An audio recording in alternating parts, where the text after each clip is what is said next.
Hai gengs, Assalamualaikum semuanya. Selamat datang dan terima kasih sudah mampir di channel ini. Channel yang akan membahas tentang history, mysterious cases, biography, experiences, juga semua tentang rasa penasaran yang berkaitan dengan current issues atau yang sedang terjadi saat ini. Dan pada episode pertama kali ini, aku akan membahas sejarah panjang yang tersembunyi di balik kalender yang kita gunakan setiap hari, yaitu kalender Masehi atau kalender Gregorian. Dan kenapa di kalender Masehi terdiri dari 12 bulan? Lalu kenapa juga di setiap bulan yang memiliki hari yang berbeda? Apa yang menyebabkan perbedaan itu? Dan kenapa di setiap minggunya terdiri dari 7 hari? Oke, kalau begitu semuanya kita akan bahas di video kali ini. So, udah makin penasaran? Makin kita cari tahu alasan kenapa dalam satu tahun terdiri dari 12 bulan. Di balik sistem tanggal yang kita kenal saat ini, ada sosok penting yang menjadi arsiteknya, yaitu Julius Caesar. Julius Caesar lahir pada 12 Juli 100 sebelum Masehi di Roma, sebuah republik yang berkembang pesat yang menjadi pusat kekuatan besar di dunia kuno. Nama lengkapnya ialah Gaius Julius Caesar, dan ia lahir dari keluarga patrisian, yaitu keluarga bangsawan yang memiliki pengaruh politik besar di Roma. Ayahnya juga bernama Gaius Julius Caesar, yang berprofesi sebagai seorang senator dan gubernur di provinsi Asia. Sementara ibunya bernama Aurelia Cotta, yang dikenal sebagai sosok yang cerdas dan penuh dengan pengaruh di lingkup politik Roma. Berarti nih gengs, nama anak dan nama bapak sama-sama Gaius Julius Caesar. Unik juga ya. Biasanya kan kalau nama orang tua yang diwariskan ke anak adalah nama dari nama belakangnya. Nah, tapi ini anak dan bapak dari awal sampai dengan akhir namanya sama, yaitu Gaius Julius Caesar gitu. Dan aku lanjutin lagi ya. Jadi, pada masa mudanya, Gaius Julius Caesar ini menerima pendidikan yang sangat baik. Ia mempelajari berbagai disiplin ilmu termasuk ilmu retorika, filsafat, hukum, sejarah. Dan semua ini membekali ia dengan pemahaman yang kuat dengan sistem politik dan sosial di Roma. Pendidikan ini nantinya berperan penting dalam karir politiknya yang penuh dengan intrik dan pencapaian besar. Kemudian, Gaius Julius Caesar ini tumbuh di masa pergolakan besar di Republik Romawi, di mana perebutan kekuasaan di antara elit politik Roma ini menyebabkan ketidakstabilan gitu. Dan pada usia mudanya, Gaius Julius Caesar ini menunjukkan ambisi yang sangat besar untuk menjadi pemimpin yang kuat di tengah kekacauan tersebut, gengs. Dan itulah ringkasan singkat dari latar belakang keluarga Gaius Julius Caesar, gengs. Dan sekarang aku akan menjelaskan tentang awal karir politik Julius Caesar.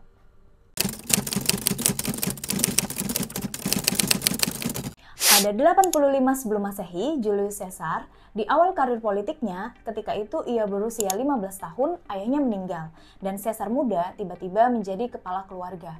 Saat itu, Republik Romawi tengah dalam krisis karena konflik di antara kelompok-kelompok elit yang berebut kekuasaan, terutama antara Optimates dan Populares, dua faksi politik yang bersaing. Caesar berafiliasi dengan Populares yang mendukung hak-hak rakyat jelata dan reformasi tanah. Sementara hal itu berseberangan dengan Optimates yang mewakili kepentingan kaum aristokrat. Dan di usia 16 tahun, Caesar dipaksa melarikan diri dari Roma karena politik keluarga yang terkait dengan Lucius Cornelius Sulla. Ia adalah seorang diktator yang memimpin fraksi Optimates.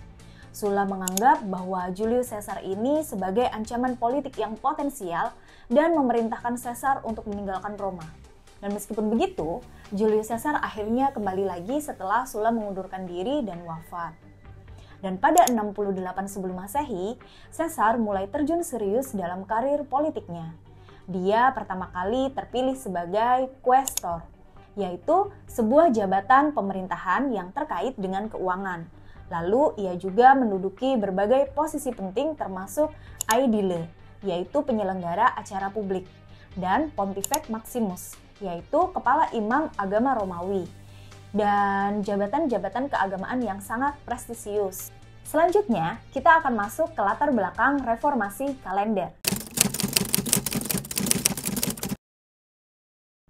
Pada abad pertama sebelum Masehi, kalender Romawi yang digunakan ini sangat kacau. Kenapa demikian? Karena sistem kalender ini berdasarkan kalender Romawi kuno yang sangat bergantung pada siklus bulan yang menyebabkan perbedaan signifikan dengan siklus matahari. Kalender ini juga sering tidak akurat dan memerlukan intervensi terus-menerus dari Pontifex, yaitu pejabat agama Romawi, untuk menyesuaikan bulan dengan musim. Permasalahannya adalah karena manipulasi politik, para pejabat sering memperpanjang ataupun memperpendek tahun untuk kepentingan politik atau ekonomi, yang menyebabkan kebingungan besar di masyarakat. Jadi, kalendernya ini bisa diperpanjang dan bisa diperpendek masa harinya, bergantung situasi dan kondisi pada saat tertentu. Kalau menurut kalian gimana nih? Kalau kalender bisa diperpanjang, kalau liburnya banyak, atau diperpendek, kalau liburnya sedikit? Tulis kolom komentar ya. Nah, lanjut lagi.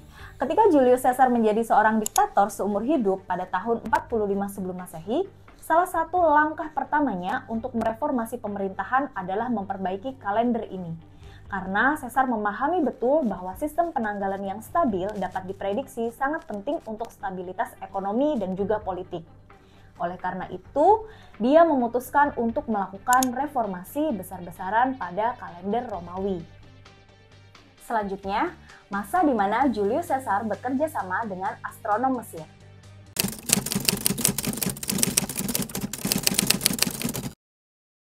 Untuk mereformasi kalendernya, Julius Caesar bekerja sama dengan seorang astronom terkemuka dari Alexandria, Mesir, yaitu bernama Sosigenes.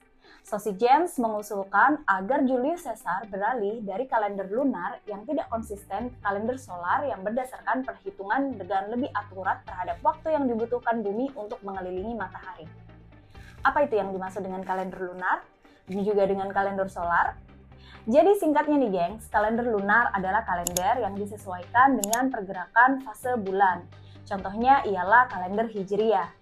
Sedangkan kalender solar atau kalender surya ialah kalender yang didasarkan dari musim dan pergerakan matahari, yaitu kalender Masehi, yang saat ini sedang kita bahas di gengs. Oke, balik lagi ke Julius Caesar. Kemudian, Caesar memperkenalkan kalender Julian, yang secara resmi mulai digunakan pada 1 Januari 45 sebelum Masehi. Jadi kalender ini menetapkan bahwa dalam satu tahun terdiri dari 365 hari. Dan di setiap 4 tahun ada 1 hari tambahan yang akan ditambahkan pada bulan Februari, sehingga menciptakan tahun kabisat. Ini adalah langkah yang revolusioner karena membuat kalender lebih sinkron dengan musim. Dan selain itu, Julius Caesar juga mengubah nama bulan Quintilis menjadi Julius atau Juli, sebagai bentuk penghormatan pada dirinya sendiri, yang nantinya juga diikuti dengan perubahan nama Sextilis menjadi Agustus oleh kaisar berikutnya, yaitu Kaisar Augustus. Begitu gengs. Lalu pertanyaannya, kenapa kalender Masehi terdiri dari 12 bulan?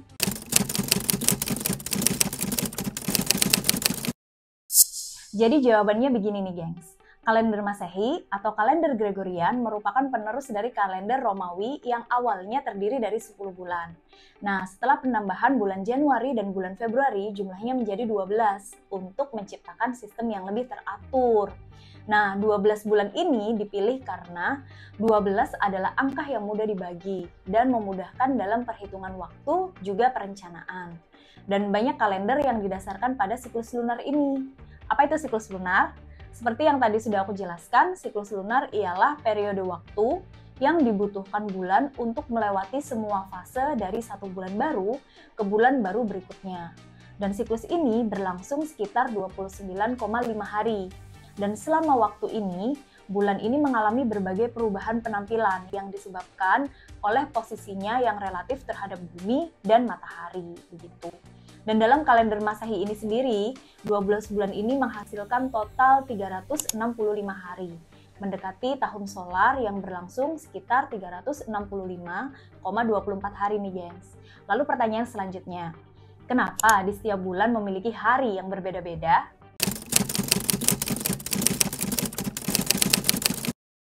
Nah, jawabannya adalah karena kalender Masehi ini kan awalnya terdiri dari 12 bulan dengan jumlah hari yang berbeda, yaitu 28, 29 hari, 30 hari, ataupun 31 hari.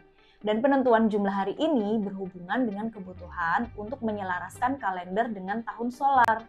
Jadi, ketika Julius Caesar merumuskan kalender Julian, dia mengatur bulan menjadi 30 atau 31 hari untuk menciptakan keselarasan.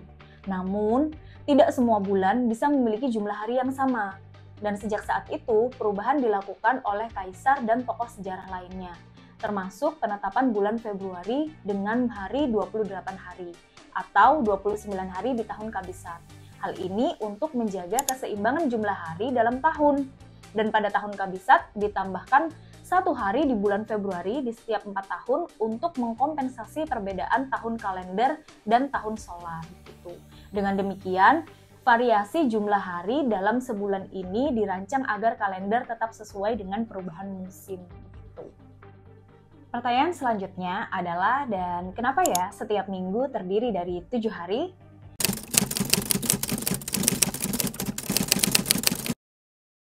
Jadi jawabannya adalah, gengs, penetapan 1 minggu yang terdiri dari 7 hari ini memiliki akar sejarah dan budaya yang dalam. Salah satu faktor utamanya adalah tradisi yang ada di Babilonia, yang berakar pada pengamatan astronomi. Mereka mengamati 7 benda langit yang dapat dilihat dengan mata telanjang. Apa aja 7 benda itu? Yang pertama ada matahari, yang kedua ada bulan, yang ketiga ada Mars, keempat ada Merkurius, kelima ada Jupiter, dan dilanjutkan dengan Venus juga Saturnus. Oleh karenanya, hal tersebut dikaitkan dengan hari dalam seminggu. Dan dalam tradisi Yahudi, 1 minggu terdiri dari 7 hari ini terkait dengan penciptaan, di mana Tuhan menciptakan dunia dengan 6 hari dan beristirahat pada hari ke-7 yang disebut dengan Sabat. Lalu ada banyak budaya lainnya termasuk Romawi yang mengadopsi sistem 1 minggu terdiri dari 7 hari ini, menjadikannya norma yang diakui secara luas.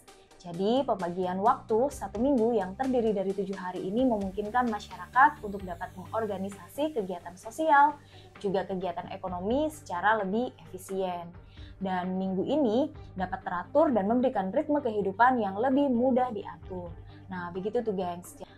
Berikut penjelasan arti dan asal-usul nama 12 bulan dalam kalender Masehi.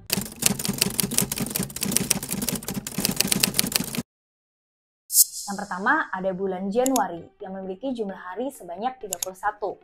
Dinamai Januari karena berasal dari kata Janus yang memiliki arti dewa pintu, awal, dan juga transisi dalam mitologi Romawi. Janus sendiri digambarkan memiliki 2 wajah, di mana wajah yang satu menghadap ke masa lalu dan satu lagi menghadap ke masa depan. Januari juga menandai awal tahun baru dan juga bulan yang pertama dalam kalender Masehi. Di sisi lain, banyak juga budaya yang merayakan pergantian tahun di bulan ini dengan berbagai ritual dan juga tradisi. Bulan ini pun juga dianggap sebagai waktu untuk membuat resolusi dan merencanakan masa depan dalam bulan-bulan selanjutnya dalam 1 tahun waktu tersebut. Yang kedua, bulan Februari. Bulan Februari merupakan bulan kedua yang memiliki jumlah hari sebanyak 28. Berasal dari kata Latin februm, yang berarti penyucian. Nama ini terkait dengan festival Februa, yang merupakan ritual penyucian dalam mitologi Romawi. Februari adalah bulan dengan jumlah hari paling sedikit.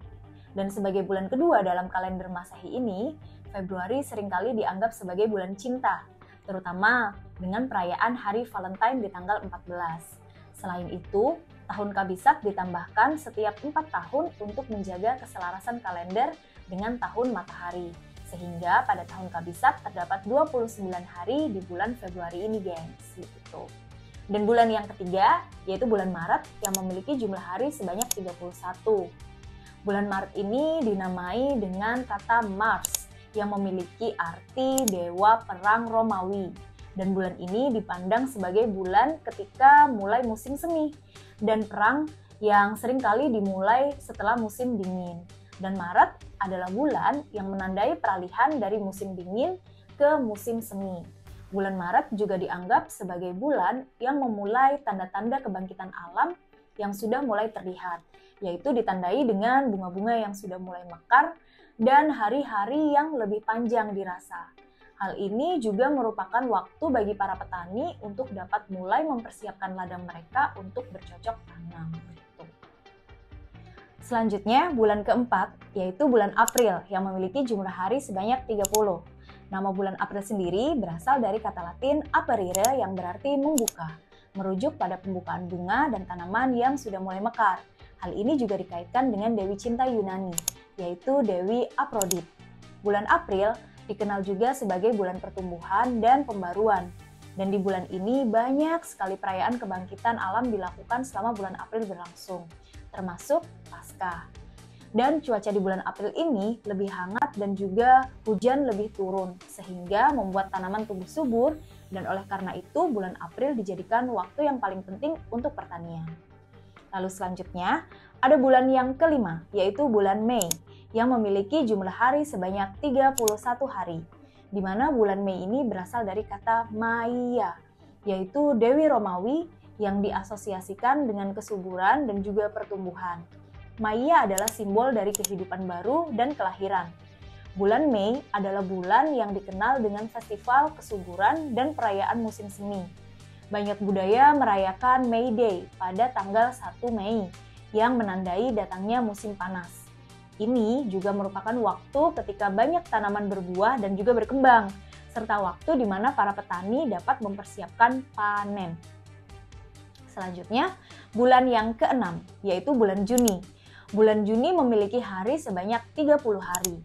Asal-usul nama dari bulan Juni ini yaitu dari kata Juno, yang memiliki arti dewi pernikahan dan persalinan dalam mitologi Romawi. Juno dianggap sebagai pelindung wanita.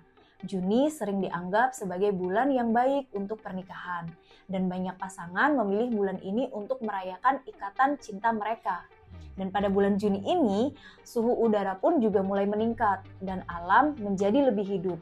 Ini juga menandai awal musim panas di belahan bumi utara. Begitu. Dan selanjutnya, bulan yang ketujuh, yaitu bulan Juli. Bulan Juli ini memiliki banyak hari sebanyak 31 hari.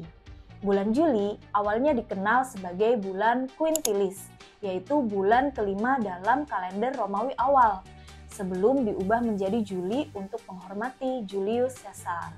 Dan Juli merupakan bulan yang dianggap sebagai waktu liburan musim panas bagi banyak orang. Dan juga banyak festival, juga perayaan diadakan, termasuk perayaan kemerdekaan di beberapa negara. Dan Juli ini juga merupakan bulan dengan hari-hari terpanjang dalam setahun di belahan bumi utara, guys. Begitu. Selanjutnya yaitu bulan ke-8, bulan Agustus, yang memiliki jumlah hari sebanyak 31 hari. Bulan Agustus ini awalnya dikenal sebagai Sextilis, bulan ke-6 dalam kalender Romawi awal, sebelum diubah menjadi Agustus untuk menghormati Kaisar Augustus.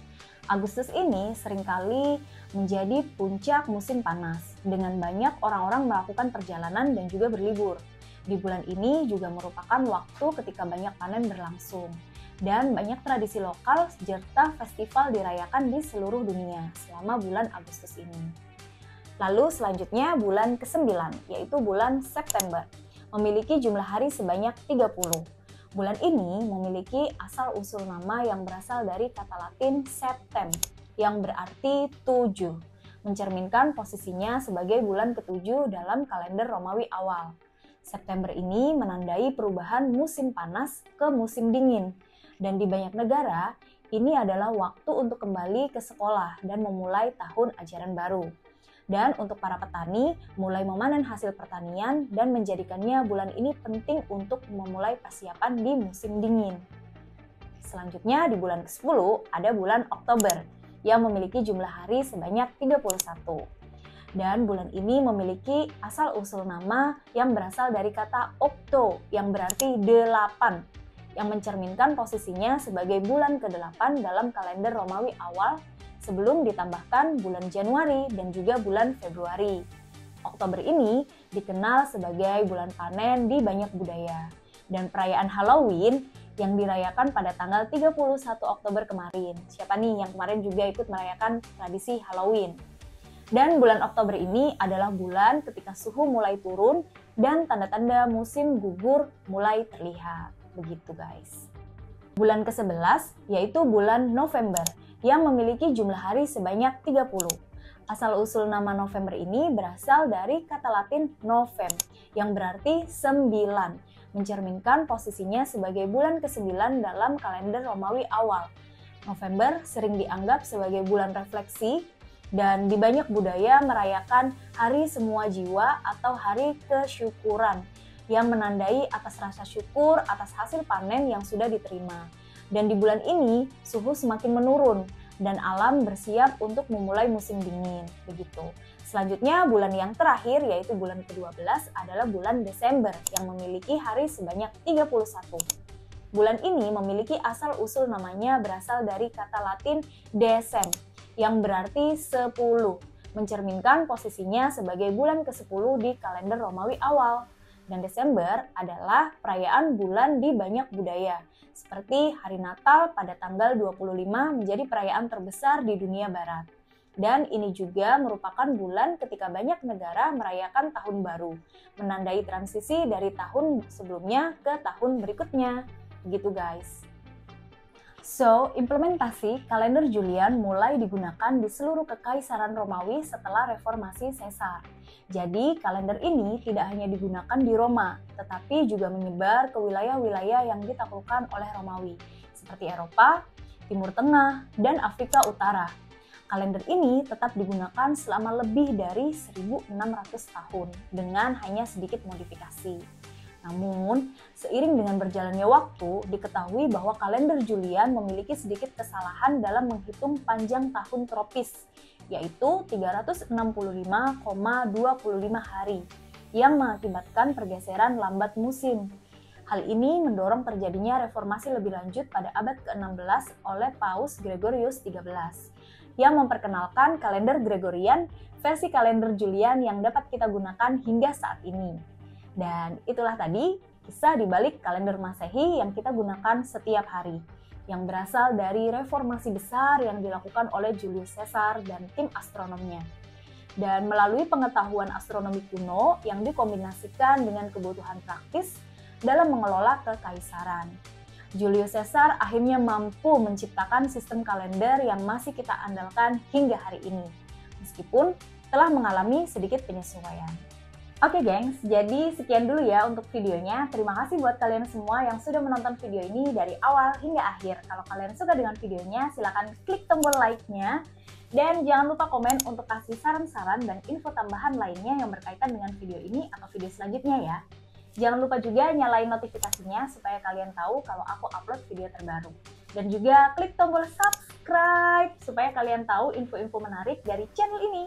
Terima kasih semuanya, makin penasaran makin kita cari tahu. Stay curious everyone, bye!